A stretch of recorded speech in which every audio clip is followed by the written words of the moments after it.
Si le titre de champion de France de la montagne sport 2024 est déjà mathématiquement attribué, les pilotes de la catégorie sport du championnat de France de la montagne arrivaient déterminés le week-end dernier en Alsace afin de disputer la 68e course de côte de Turckheim 3 épis. Ayant regoûté aux joies de la victoire à Champs-Rousses, Fabien Bourgeon se présentait au départ de l'épreuve avec de grandes ambitions au volant de sa Revolt 3P0 Turbo. Le pilote rhodanien débutait toutefois prudemment son week-end. Il terminait les essais en seconde position du classement général, mais coiffait le meilleur temps dans la première montée de course. En déroulant parfaitement son plan de marche tout au long de la journée du dimanche, Bourgeon s'offre sa 4e victoire de la saison et prouve qu'il faudra compter sur lui et sur sa monture en vue de la saison 2025.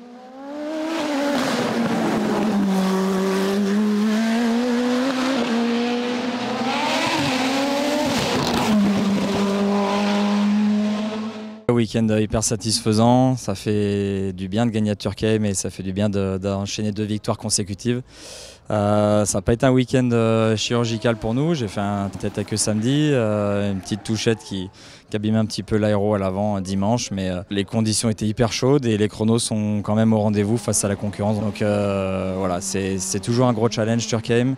Le bitume est assez abîmé à des endroits, donc ça nous oblige à faire un petit peu des setups qui sont un peu extrêmes, et le haut du parcours pour le coup est très chouette. Meilleur performeur des essais, Marc Pernaut doit se contenter de la 2e position finale sur sa Nova Proto NP01 Turbo.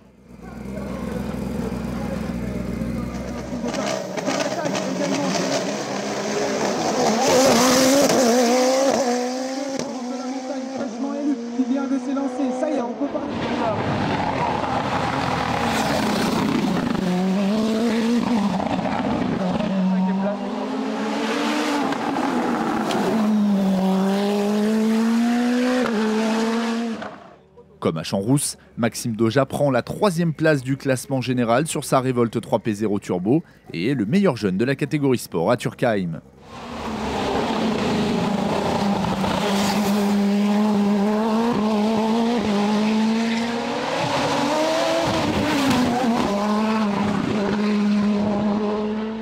Bis repetita également pour Millenia Machado. La Montluçonnaise termine meilleure féminine de la catégorie sport sur son Speedcar GTR qu'elle place également en 2e position du CM.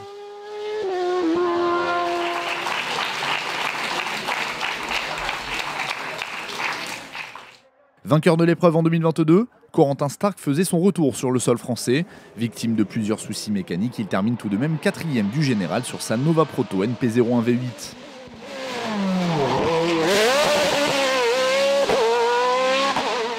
Cédric Lansard complète la hiérarchie en plaçant sa Nova Turbo en 5e position.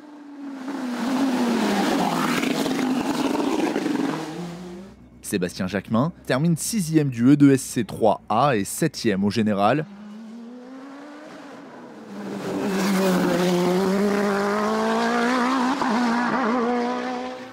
Samy Gut place quant à lui sa Nova V8 en 7e position de classe et en 8e scratch. Kevin Petit était également du rendez-vous en Alsace. Sur sa Revolt 3P0 Turbo bridée, il remporte la classe E2SC3B et termine 6e au général. Antoine Uni poursuit sur sa lancée en E2SC1. Il y impose sa Nova Proto NP03 et termine 9e du classement scratch. Christophe Rosé faisait son retour sur une manche de CFM au volant de sa nouvelle Nova NP03. Il termine second de la classe. Un beau match s'est joué dans la classe E2SC2, finalement remporté par Pasquale Pérez sur sa Norma M20 FC 2 litres. Le Suisse Jean-Jacques Maître, au volant de sa nouvelle Nova Proto 2 litres, termine second de ce classement.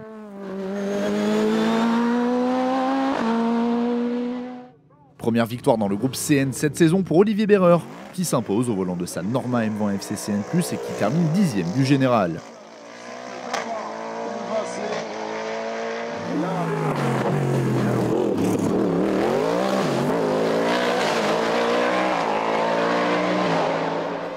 Tom Diebold est décidément l'homme fort du moment en CN2. Il s'impose sur sa Norma M20 F2 litres et termine 2e du groupe. Dimitri Pereira prend la 2e place de la classe et la 3e du CN sur sa M20 FC.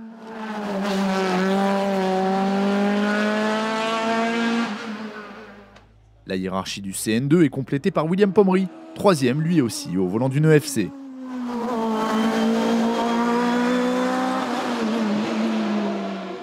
Gilles Lombardo impose sa Norma M20 F3 litres dans la classe CN3.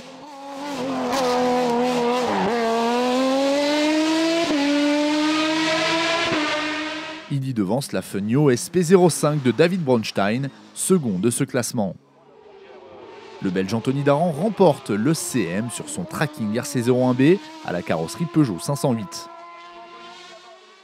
Après une âpre bataille avec Millenia Machado, Fabien Borgognon termine finalement 3e de la classe sur son Speedcar GTR. Dans le clan des monoplaces du groupe DE, Pierre Mayer s'impose sur sa Martini MK69 et remporte par la même occasion la classe DE4.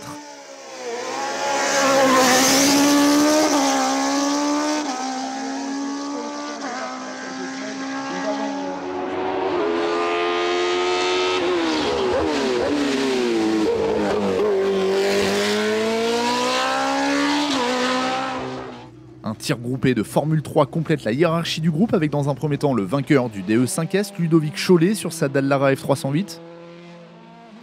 Benoît Tavio, second de classe sur sa F305 Evo 307. Patrick Cholet, 3e sur sa F311. Clément Lebeau, 4e sur sa F308. Et David Dibold, 5e au volant d'une plus ancienne F302. Marvin Garampon-Brunet s'offre une nouvelle victoire de prestige dans la classe DE7 des Formules Renault, où il impose sa Tatus FR2000.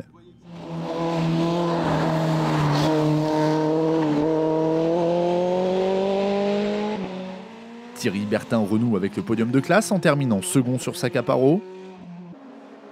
Johan Bardin, au volant d'une FR 2014, prend la 3e position du classement. 4e de la classe, Jérémy Schilt est malheureusement sorti de la route durant la course. Souhaitons au pilote alsacien de revenir sur le devant de la scène le plus rapidement possible.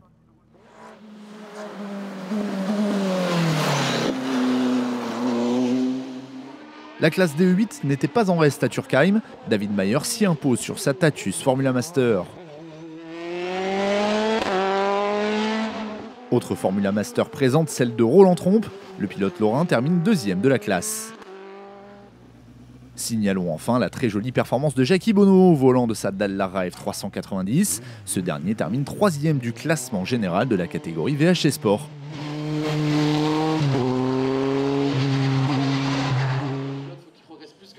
Toutes les bonnes choses ayant une fin, c'est dans 2 semaines que les pilotes de la catégorie sport clôtureront leur exercice 2024. Ils disputeront à cette occasion la 13e étape de la saison, la 98e course de côte de Limone-Montverdun sur les hauteurs de Lyon. Parce que là, il y a eu du match et c'est encore